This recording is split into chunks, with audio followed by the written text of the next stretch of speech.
This is the Power Producers Podcast, where we are refining and redefining the sales game. Rule number one is you have to believe in yourself. You're the only one who doesn't think you belong in this appointment. The prospect has already validated your existence by scheduling time with you.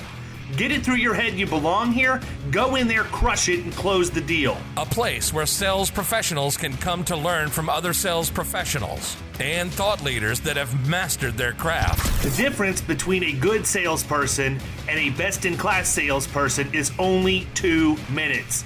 By spending an extra 2 minutes on what you might think is a mundane task in the sales game, you separate yourselves from the pack, you grow your book of business, you close more deals, and you retain your accounts. As well as their peers who are still striving for perfection to achieve their why. I have a wife and 4 kids. Failure is not an option. Real sales professionals, real stories, real results. Are you ready to feel the power? Hey, everybody. Welcome to the Power Producers Podcast, where we are refining and redefining the sales game. We brought you another A-list guest, Mr. Taylor Young from Erb and Young. And if you heard the last episode with Rod, I don't know, this guy said this one's going to be better. I'm not sure. And Rod is such a humble guy. He told us it was going to be better before he left. So we'll see. What's up, Taylor? That's a lot of pressure, man. Thanks for having me on. You're a guy who's used to having pressure, man. You're the guy that wants the ball at the end of the game, right? Absolutely, man. Absolutely.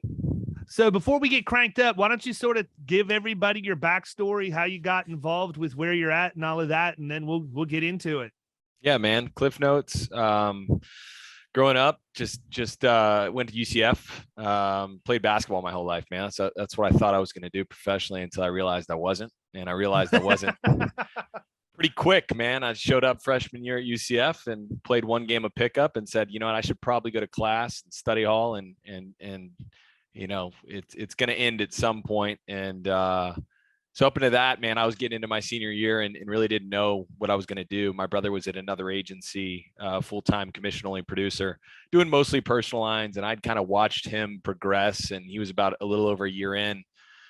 And I just didn't know what I was going to do, man. Figured I'd do something in sales. That's what every athlete comes out saying is, I don't know what I'd be good at. I think I'd be good at sales, right? And then my dad going into my senior year was like, hey, reminder, you have to get a job upon graduation. And I remember thinking, damn, okay, I do have to do something. It's coming to an end. And about halfway through my senior year, it started to get real serious. Brett was making a transition from the agency he was currently at, just something that didn't work out, just based over a principle, on their side. He felt like he had to do something different. And then he had this crazy idea, said, hey, what if we did this together? And the three of us got together, Brett and Rod, my 2 partners. And, Brett took me out for a Chipotle burrito, courted me and said, what do you think? And I said, dude, I have nothing else going on. And where did he let you get guac? I don't think so. I know it's extra, right? Yeah, I mean, this was early on, man. Guac's I don't even know if luxury he paid. I don't even know if he paid, man. Honestly, we might have split the bill. Both That's broke awesome. at that time. So, isn't that a stressful realization though, when dad tells you like you got to get a job and you're like, oh shit, I do have to get a job and I have no idea what I'm gonna do. I remember that. I remember when that happened to me. I was like, oh, dang. Like, it's coming, right? It's coming. No, it's coming, but it still doesn't. It still doesn't help. Like it's just when it hits you, and you're like, oh man, what am I gonna do? Yeah, and I didn't know what skills I had, Kyle. Like I really didn't. Right? I'd played basketball my whole life. I had treated it like it was my career and my profession, and it was just something to where, obviously, I knew I had some stuff intangibly. I could talk to people. I could continue to show up for stuff, and I had a work ethic of some kind, but going into the workforce, I just kind of was curious at like, what does that look like? Like, what do people do? And so I did have a decent amount of insecurity around my lack of experience professionally. And so when we jumped in, I was 23 years old when we started the agency. And really for those first year, I mean, I struggled with imposter syndrome to say, hey, I'm trying to talk to people about the insurance. I'm a business owner. I'm 23. I just got off my parents' insurance, for God's sake, right? I'm living in their house and and we're scratching and clawing. So yeah, good point there. I definitely struggled with that. I will never forget the way that conversation went down in the house I grew up in. It wasn't ever going to be a problem for me because I had a job since the time I was old enough to work. Took a little bit of a break and enjoyed college. You know, I felt like enjoying college was a full-time job, and I made it such. But I'll never forget sitting at the dinner table one night, and my brother and his best friend were sitting there. And my dad looked at my brother and his friend and says, "You guys have any idea what you want to do when you get older? Like any kind of a job, any career aspirations?" And they're seniors in high school. And they just sort of looked at each other. My dad keeps going, he goes, "Because I don't want to be the guy to be the bearer of bad news, but there's already one Beavis and Butthead out there. So we don't need another one." Because literally that's when Beavis and Butthead was at its height. And that's all they did was walk around all day regurgitating Beavis and Butthead stuff. So yeah, it's just insane. Nice. It's like looking at him and it's like almost like, oh, I guess we do need to think about this, right? Which is, it's kind of interesting to see how we end up falling into where we land. But my brother actually ended up getting a job shortly after that, rolling silverware at a restaurant. And now he's like a senior VP for Hattie's, Hattie B's Hot Chicken in Nashville. Like this rapidly growing restaurant chain. He was with Payway before that and Famous Dave's Barbecue before that. So he like literally his first job was in a restaurant. He never left. Like, and yeah, that's amazing. There's a guy like me where, you know, every time I talk to somebody, they're questioning whether or not I really do have as vast life experience as what I do. Cause I've done one of everything. You know, I'm more the nomad. I'll try anything once. I'll go anywhere on the drop of, at the drop of a hat. Everybody should have to work in a restaurant. I know you've said that, like, everybody restaurant, should have to work in a grocery retail, store. Yeah, whatever. Like, they should. There's so many invaluable lessons that you learn doing that, and just really learning how to deal with people. Like, because that's when people are at their worst. When they are at a restaurant eating and something goes wrong. I mean, I don't know. Is there a time where people are out there work, like besides that? I can't think of one. No, I know Carline. Right after Carline, apparently that was the dude. worst. I am going to be I'm going to be a menace in the Carline. My wife was an absolute animal when she came home from Carline yesterday. I was in the shower and she was screaming at me about the inefficiencies of the Carline, and I like literally I gave you the old pull the shower curtain, stick my head. I'm like, why are you screaming at me? What did I have to do with this? And literally. And listen, man, if anybody ever wants to know why I have ever been able to get anything at all accomplished in my life, she is 100% the reason why. She is a massive, massive driver. And I hear her on the phone saying, put me through to her voicemail. And it was the principal of the school. She said, you have till 10 o'clock to call me back today with an answer as to what you're going to do about Carline, or I'm calling downtown and then they'll deal with it. This was all over the fact that people were like checking their phones, kissing their kids kissing, like complete crap in the Carline. Right. Say bye to your kids, earlier than that. All yeah, right. Yeah. And get them out. And our kids got marked tardy, and my wife was sitting in Carline for 10 minutes and she wasn't having any of it. Because Caroline's so freaking sensitive, man. You would think that somebody's going to saw her right arm off if she's tardy. She can't handle it. So anyhow, I digress. So listen, man, you play basketball your entire life. You were at UCF, and it's funny that you say that like you played pickup and realized pretty quick. I remember when I showed up to play for the first baseball practice of my college career. I came in, I had the bat bag, I was styling and profiling, I had all my gear, everything, and I go up to the cage and I put it down, and the coach looks at me and goes, "What's all that?" I said, it's my gear. And he goes, "Only gear you need's running shoes for the fall season." Oh, I love it. Hit the stairs. And for 2 hours up and down the stairs in the Coliseum nonstop, because I was a pitcher and we needed to have strong legs. And I'm a guy that has a propensity to skip leg day. I'll just go ahead and throw that out there. So leg day is the worst. Me and you both, man. Yeah. So here I am now, thinking I went from being a guy that was pretty well respected and known where I was to running stairs for practice these days. Yep. So the realization of that, I played basketball as well. And where that really, I always knew, like, I mean, I'm 5'10", 5'11", like whatever, and I was super skinny, still am. But I was decent in high school. I made the county all-star game, and then we played Pinellas versus Hillsboro. And when I got to that, Where'd you go to high game, school, Kyle? Eastlake in in Tarpon Springs. Yeah. And yeah, you guys are about the same age. Okay, you said you're 34.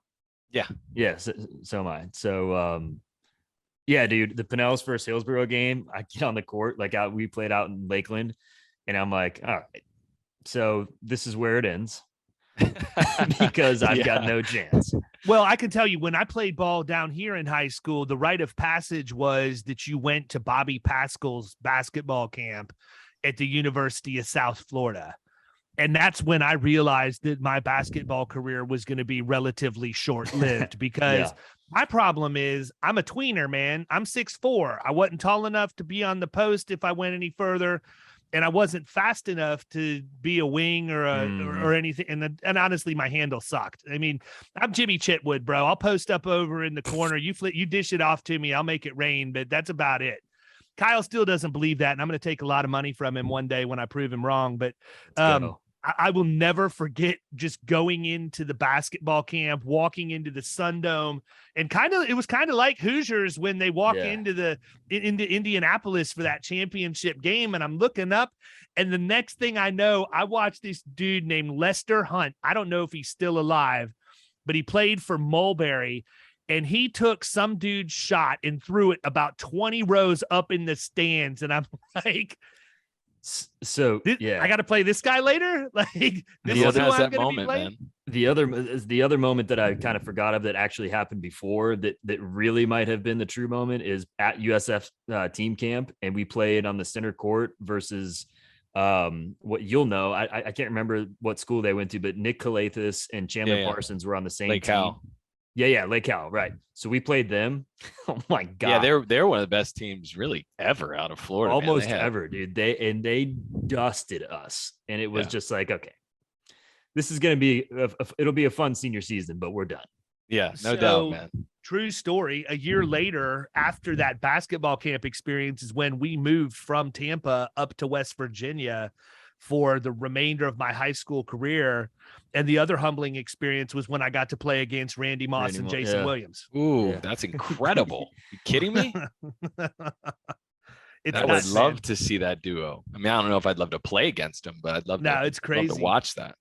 So here's the question, man. You were a point guard. You ran the floor when you played ball. I know Kyle was too. How'd that prepare you for what you're doing now? I mean, there's got to be some level of leadership ability involved in having that role. How have you translated some of the skill set you learned by being involved in organized athletics to what you do every day to motivate a team to go out and produce insurance? Man, that's a good question. I don't know if I've ever thought about that directly. I mean, I think the obvious answer goes to, making those around you better. And I think that may be a bit cliche. I mean, I think that's kind of understood about that position or team sports is right. You know that you're only going to go as far as your team.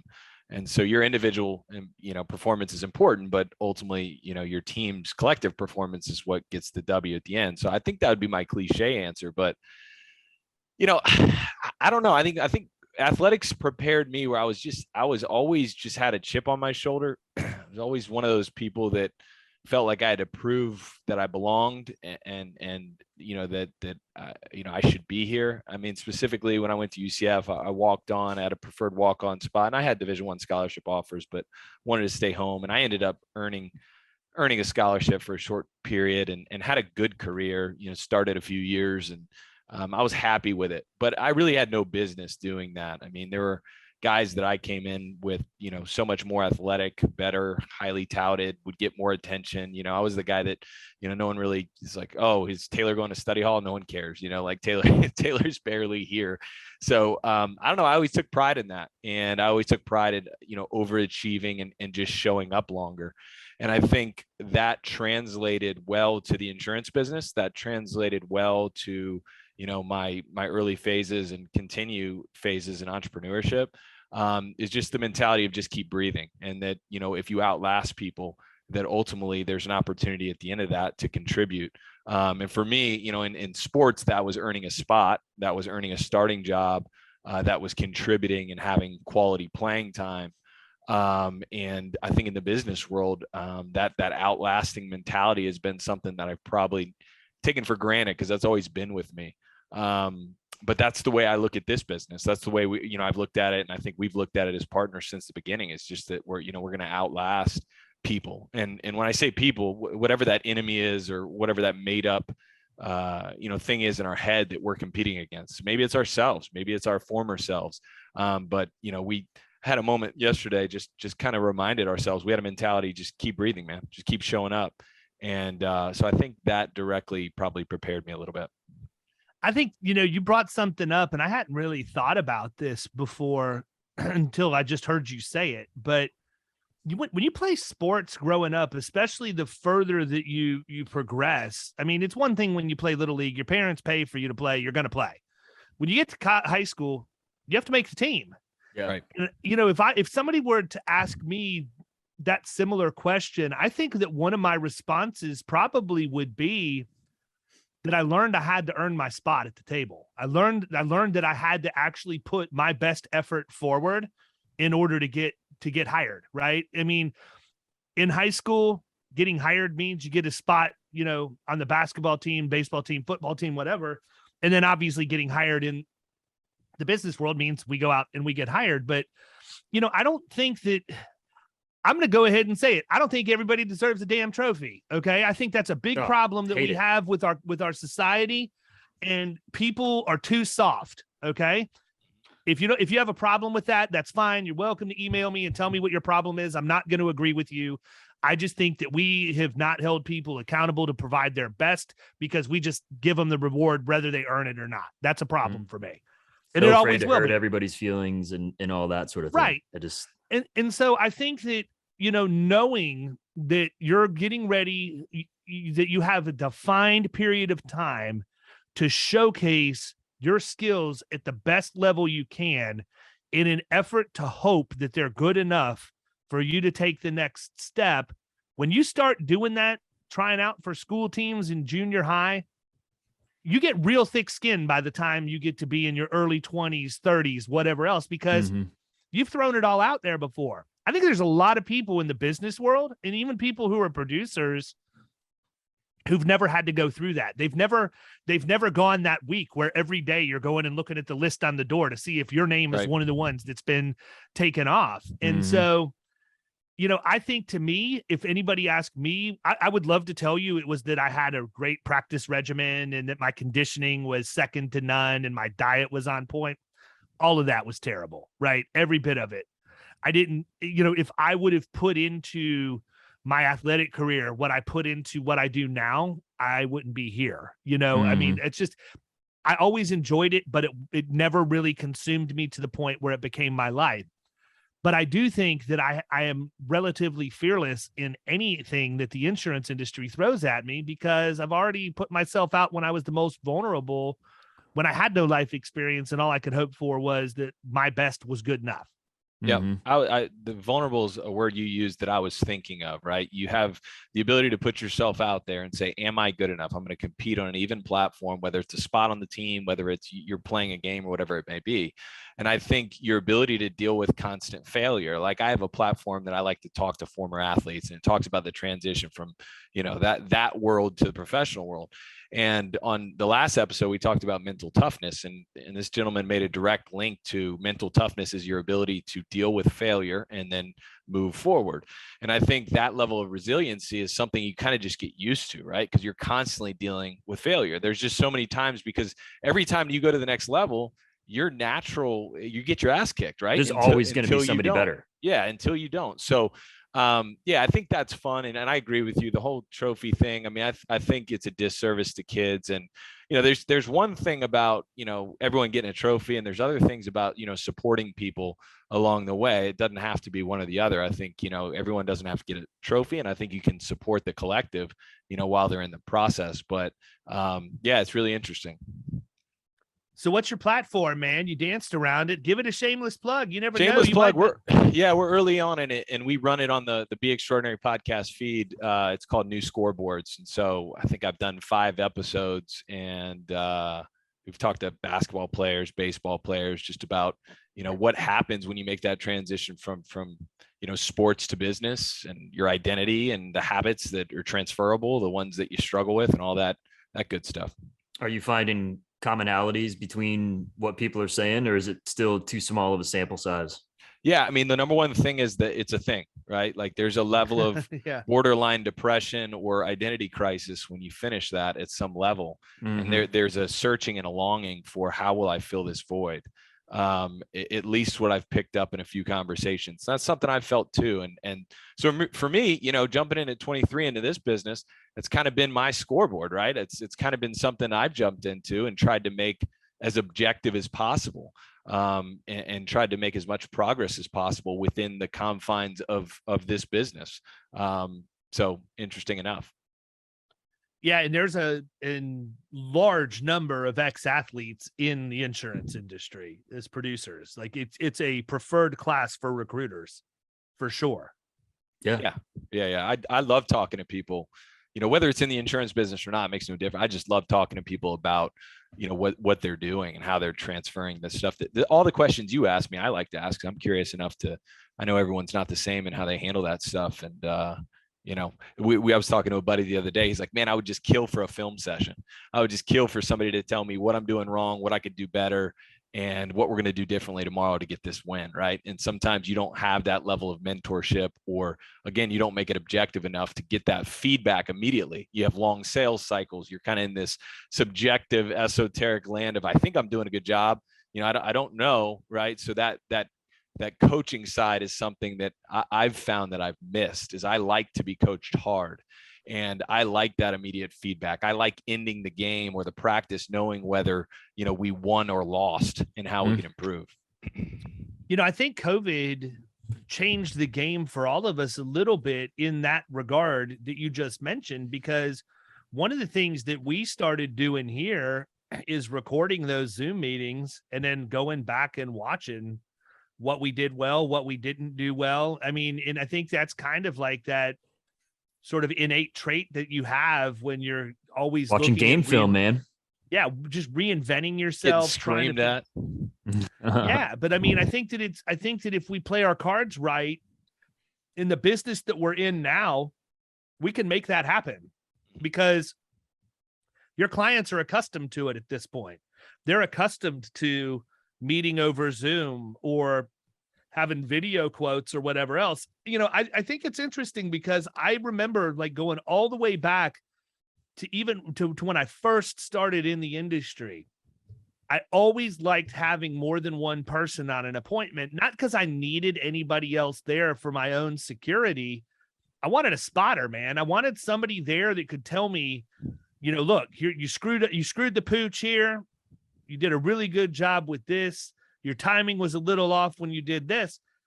And I think that if you're a professional, regardless of what it is, and you don't have those people that you can seek feedback from that are willing to give it to you honestly, accurately, and openly, then you're never going to maximize your full potential. The problem is many of us aren't even willing to ask the question. We don't want to hear what they have to say.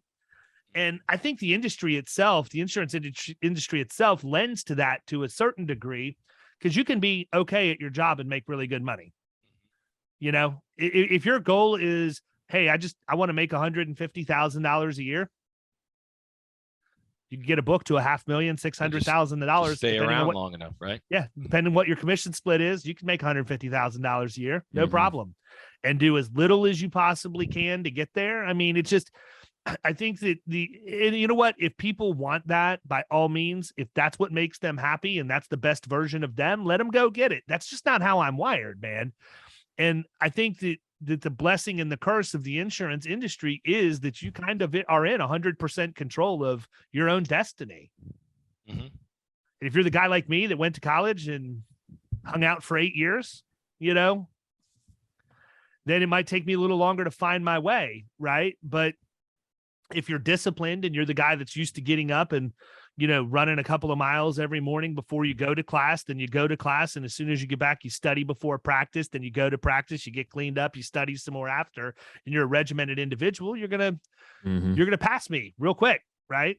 slow and steady is going to win the race. And I don't know that anybody's ever going to outlast me or work harder. I think there's plenty of people who will work as hard, but I'm never going to admit there's somebody who works harder than I do. But I just think that I think that the industry gives so much latitude for how we approach it that if you're average, you're going to be average unless somebody pushes you to be, like as you guys say, be extraordinary. Yeah, man. I that's a good point. I was listening to a podcast and it was unrelated. It was talking about health, but it was talking about the difference between forecasting and backcasting. And I was having a conversation with somebody about getting clarity on what you want out of this thing, right? You're coming to the industry, like, what do you want? What's that income level? What is that time? What do your days look like? Like, start there, right? Start with that vision and then backcast on how quick do you want to get there, right? And then ultimately break that down by, what is your production level? What is your activity level? And you can kind of chunk that down back to where you are today. And I think the difference between forecasting and looking ahead and saying, okay, well, what do my 6 months, year look like? Well, that probably depends on what you want. That probably depends on how much you want.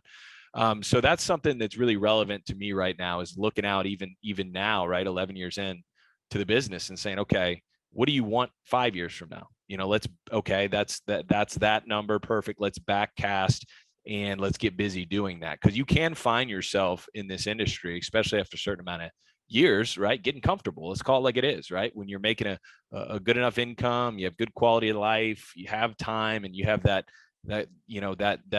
plateau that you hit a little bit if you allow yourself. And I think that's what you're referencing, that go at your own pace versus creating some sort of manufactured urgency. And that balance is something that I play around with in my mind all the time. Well, what you just described too is the difference between a goal and a plan. The forecast is the goal. The plan is when you backcast, as you call it, right? And you have to do that. It's one of the main reasons why when we bring producers into Killing Commercial, I want them to do a business plan, because so many people don't ever do the second part. They figure out what they want to make or what kind of revenue you have to bring into the agency, but very rarely do people assign the footsteps that they need to take every single day to hit that goal. And in our industry, it's not that difficult, man. It really isn't. If you know you want to make $150,000 this year and you get 50% of new business commission and it's your first year, you just have to write $300,000 in revenue to make $150,000. Okay, good. Now what? Right? And that's where everybody stops. And we wait until a year or 6 months in when the person's not anywhere close to it.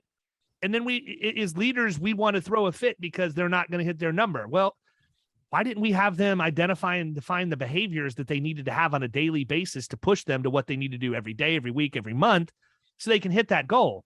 This is not, it's just not that hard, man. If you're not getting enough people to set appointments with you, you're not making enough calls, or you need to fine tune your message and work on that, or you need to do both. We don't look at behaviors nearly enough to ensure that people actually stay on track and hit their goals. And you can do that without micromanaging. Honestly, I could do it all day long just by looking at activity in HubSpot and pulling those reports, and nobody would ever even know that I'm looking at them, right? So I think that's one thing that's interesting too, is I think every baseball team probably goes to spring training thinking they're going to go to the World Series that year. Like that's what they should be thinking. But then what do they have to do to get there? Mm-hmm. What is it? Hey, let's knock off practice a little early and grab beers with the guys because we don't get to this part of the country very often, or whatever else. I don't know. Everybody's faced with temptations. It's the decision you make when you're faced with the opportunity to do the thing that's going to further your goal, or further your progress towards your goal, rather. Or, yeah, today I'm just going to go ahead and say screw it and go do something else. And then it becomes easier and easier and easier. Next thing you know, you're at the driving range at noon and the 19th hole by 3. And there's something that I read years ago. It's called the illusion of choice. You ever heard of Trevor Moawad? He's since passed, rest in peace, but he's kind of linked with Russell Wilson and Alabama and Georgia, a lot of these big time athletic programs as kind of, a lack of a better term, mental coach. And one thing he was talking to Vince Carter about at the end of his career was talking about the illusion of choice. And he was saying, like, look, if you want this, right, David, you tell me I want to make $1 million a year, or I want X or Y. Well, the illusion of choice is thinking that you can get that thing by doing all these other things. The reality is that's not how it works, right? If that's what you want and you're clear on what you want, then there are certain things that you need to do. So for Vince Carter to have that level of career, he can't go out drinking with the guys after, right? He has to take care of his body. He's no longer going to dunk every breakaway because he wants to have that tenure in his career. So these choices that start to not become choices, right? And it's the decision and the clarity based upon like, where is that arrival? What's that vision for yourself? And then it's kind of killing all the other choices that we make on a daily and weekly basis, because you no longer, if you say you want that, then, you know, it's the illusion of choice. And that really rings with me to hear kind of what you're talking about. I just learned Vince Carter finally retired. I wasn't sure if him and Juwan Howard were just going to end up playing for the rest of their lives or what. The guy hung around 21 season? Crazy. Definitely 20. I'm pretty sure he holds the record. I can't remember it's 20 or 21. I know he for sure played 20. Well, I can tell you, Juwan Howard's not far behind him. Like, he was in the league for a really long time too. He's still punching people on the sidelines, man. Dude. Yeah, he's interesting. I remember when Vince Carter first showed up on the scene, man, and it was kind of in that transition period. And it may even have been when Jordan went to play baseball for a couple of years or a year, but I don't remember. I just remember I was in college or shortly after college, and he was like, everybody's like, you got to see this guy's freaking hops. The dude can jump out of the gym. Nobody jumps like Vince Carter. And I remember seeing the first time, like, holy crap, who is this guy? Yeah, crazy. I remember hearing stories of him jumping and grabbing a quarter off the top of the backboard up at Rucker. And I was just like, okay, that's absurd. Yeah, I remember. And then he was in the dunk contest. I mean, look. But it's so impressive. Probably the best dunk contest of all time. It's so impressive that he was able to recreate himself, right? Because he was this freak athlete with raw talent. And then he becomes one of the longest NBA players ever. Mm-hmm. And, you know, he plays for multiple teams. He's like, you know, the consummate professional. So, yeah, I mean, for him, right, he didn't rely on that. And he couldn't rely on that. Probably the last decade of his career. It's just really impressive because you know how much work went into that last part of his career to keep your body, you know, the diet, the, you know, the preparation and so on and so forth. It's amazing. Totally. So what's your primary role at the agency at this point? We know Rod, you know, is sort of focusing on commercial. What are you doing to drive things to the next decade for Erb and Young? Yeah, man. So I lead our personal lines team. So kind of the way that we're structured, our framework that we work out of is, you know, it's kind of like when you have two people owning something, you have nobody owning something. So we, a couple years back, kind of, you know, we're equal partners, Brett, myself, and Rod. And so Rod's the vice president of commercial lines. So anything that has to do with running the commercial side of our business, Rod leads that. And then I've always done personal lines. So I lead our personal lines efforts. So, you know, it's transitioned so much over the years. Obviously, I started in the business just like anybody, just learning it, taking service calls, quoting. You know, I was kind of like Brett's assistant, man. Anything he needed, I did, because he was the only one with any experience, and he didn't have much experience. So, kind of transitioned to selling myself, and then ultimately leading a team, and then really doubled down on referral marketing, and that was like my number one responsibility. And then we did a couple acquisitions, and for me, the personal lines team, I think we're about 22, 23 people at this point, a couple different markets. And so, incredible team. So I'm kind of charged with, you know, leading all the customer experience efforts along with the marketing and sales efforts. And we just believe strongly in decentralized leadership. Two best leadership books I've probably ever read are Extreme Ownership and Dichotomy of Leadership by Jocko Willink and Leif Babin. If you haven't read those or heard of those, but just very fortunate to have, you know, people in spots on my team that are high level of ownership, making decisions on the ground in the different markets. So I'm really doing my best to give those people support, whether that be marketing support or whether that be lately I've been in HubSpot more than I ever thought I would be, you know, creating workflows, trying to utilize automation, and really us continue to drill down on our process activities and so forth. So the CRM has been a huge difference this year. You know, we're one of those agencies that we just believe, like, we didn't have a sign until I think 5 years in, right? we're like, get business cards. We're like, what business cards, man? Like, let's just go get a customer, right? That's just always how we've operated. And so now we're at a point where 11 years in and we're just getting a CRM, and that's been a fun transition. But I'm just realizing at how bad and average we are at a lot of things, and there's so much opportunity to improve. So every time I take a closer look, you dive more into what you can do. What's that been like for you guys as you've been implementing HubSpot? I completely forgot when we were talking to Rod earlier that y'all had made that move. Yep. That's a lot to bite off coming from somebody who's been there, done that before. And are you doing it in-house, or are you guys relying on some of this stuff from Mick? Yeah, Mick's helped a lot, specifically on the commercial side, mostly on the personal line side. Other than Mick helping us get started, I've kind of taken ownership of it, and tinkered and have Zoom meetings, and I've made good progress.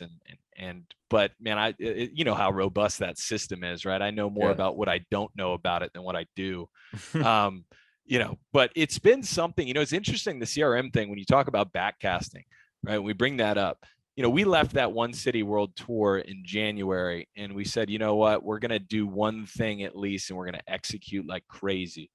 And along, Rod diving into Killing Commercial and working so much with you, and grateful for that. The CRM was a part of that, because we looked ahead and we said, what are these people doing that we want to do, that we want to be like, that we want to model in our own unique way? And, it was like, they work with CRMs, this is what they recommend. And so we talk about the illusion of choice. I mean, that's not a project or an expense where I feel like is ever convenient to take on, but it was almost no, like, it's not. But we didn't have a choice. Right. So that this year has been heavy in HubSpot, and kind of taking what we do and slowly transitioning it to where it gets in a HubSpot. So that's a big part of my role right now. And again, my marketing efforts, as far as with mortgage brokers and realtors and so on and so forth, will ever be remaining. But our team leads have taken a lot of that responsibility in their particular markets too. What's been the most rewarding thing for you over the past 11 years? The partnership, man. The journey, the little milestones. I mean, I could get emotional talking about it. We started from scratch in 2011 with nothing, man. I mean, and when I say nothing, it's not like money. Money comes and goes. It's pretty available, if you figure out how to find it. But it was just no experience, man. We had never really. I'm just so proud of that.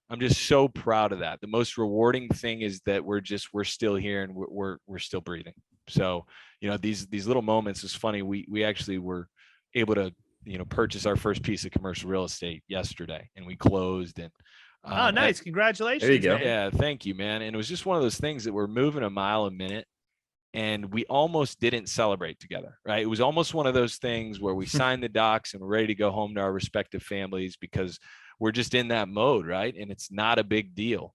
And, Rod was like, man, let's go have a drink. So we just stopped and went to have a drink, and just, spend an hour together, and just one of those wins that you just stop and smell the roses, that amongst all the shit and all the journey, that these little wins and moments like that I get to have with, Brett and Rod as my partners, and our other team that I would consider partners. So that's been the most rewarding for sure, Kyle. Nice. I think that's important too, man. I mean, I'm glad to hear that you recognized it and you stopped and you celebrated it, because I think that you're 100% right. We get so focused with our blinders on and just pushing forward to do the next thing. It's okay to stop and celebrate. I've always been a big proponent, if you're a producer, to set the reward that you want to achieve, right? Mm-hmm.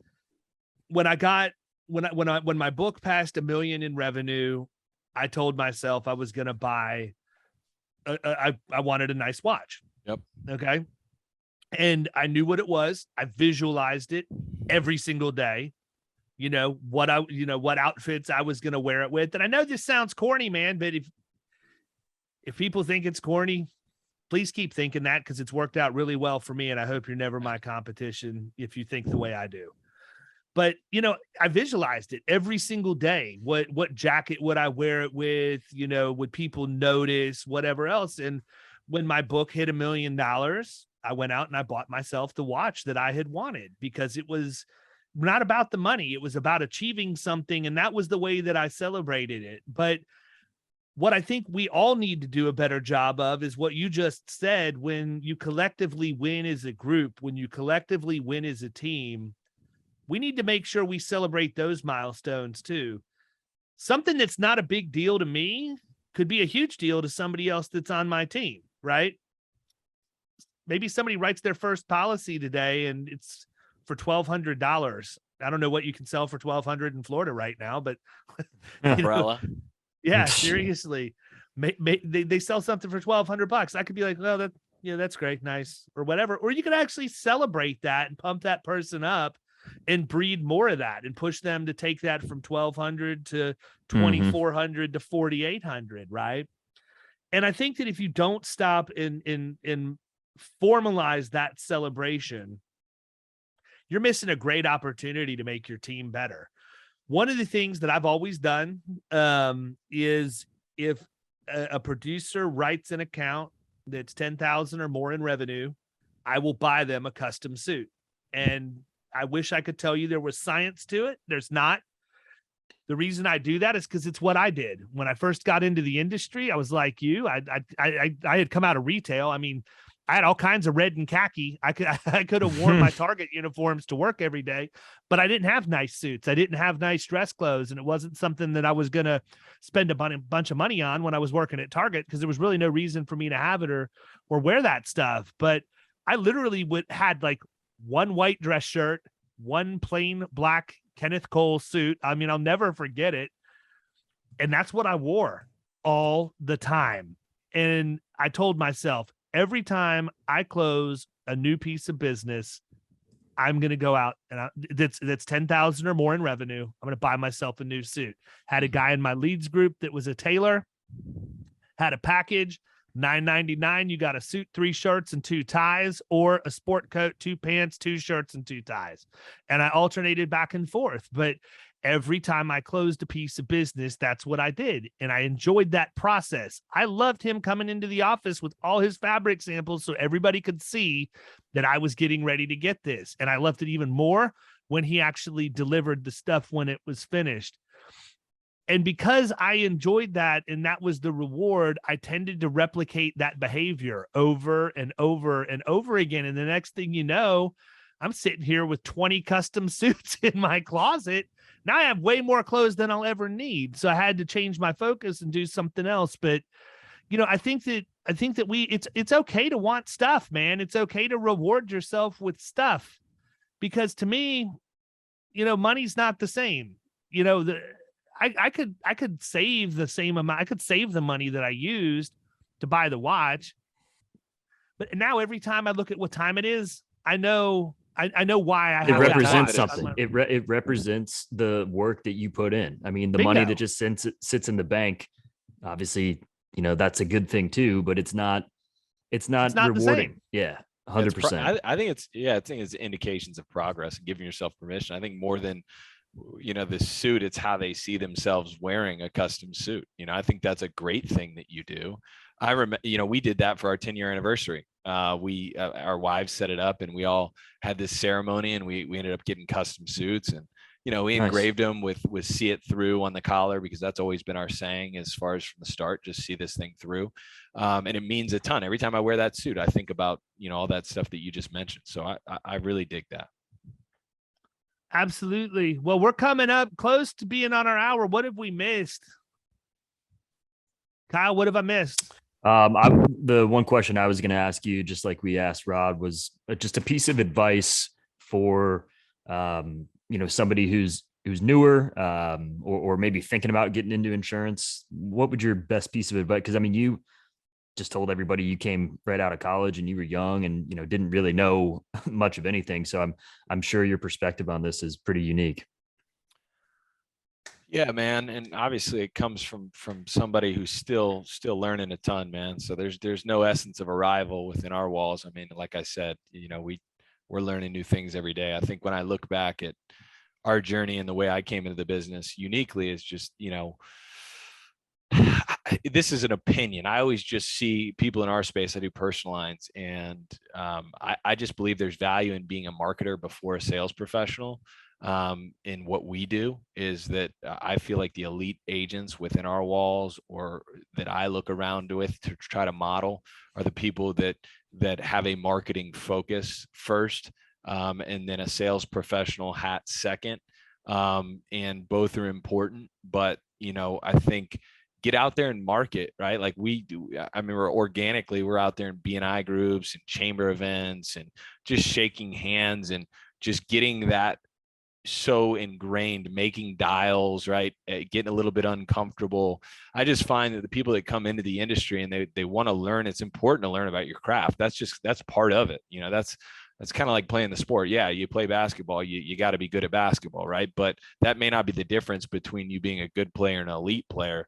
And I just view that the same in the industry. As it come in, is it important to be a good agent? Of course. There's times, and David's one of those agents that he's whipped us on a few accounts because he's way more technically sound than we were at that time and continue to be. But at the same time, I think from across the board, as a newer professional or new agent coming in, is get out there and meet people, and do the marketing thing relentlessly and kind of fill that bucket of capacity while you're working on becoming a better agent.